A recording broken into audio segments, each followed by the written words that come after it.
भाई आपन परिचय? मो ना हरकृष्ण जेना सरपंच प्रतिनिधि बस्ती पंचायत घर बड़ा आज्ञा आज आम जाना पाइलु सुवर्णरेखार जलस्तर वृद्धि पाँच प्रतिवाद में आप कौन कहे सरकार को कौन आपंकर मत रही? देखो आज्ञा चलित वर्ष प्रथम बन्या कि आम काली राति देखीचु नदी पूरा सुखिला थिला पानी किसी नथिला आकस्मिक पानी आज सका 6:30 ରୁ 7 मध्य आकस्मिक पानी नदी को आसला बर्तमान पर्यटन नदी पूरा माने परिपूर्ण होगा गलानी बंध मुंडी पर्यंत पानी पहुँचला आम अंचल को आम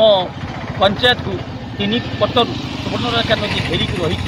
तेणु आमर पाखापाखि 5-7टी गाँ बढ़ापाड़ पालचंपई बरखानपुर कंटाबणी सूर्जापुर पारुलिया सानमईसाड़ी यही सब गाँ गुड़िक संपूर्ण नदी कूल अवस्थित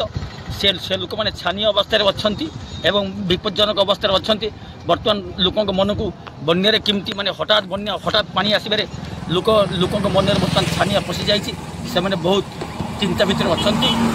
बर्तमान बंधर अवस्था मुकुला बंधर अवस्था किसी कार्य करा जाय नहीं खाली बन्या समय विभागीय कर्तृपक्ष आसती देखिकी जाती कार्य हम बोली प्रतिश्रुति दियंती मात्र प्रतिश्रुति पानी गार कौन दिन प्रतिश्रुति को परिपूर्ण करा ना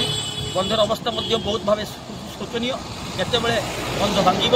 आम 80 पंचायत संपूर्ण नदी गर्भर लीन हो तेणु मु प्रशासन एवं विभागीय कर्तृपक्ष अनुरोध करी से आसी तुरंत ये बन्यार मुकाबला करने पदक्षेप नियंतु।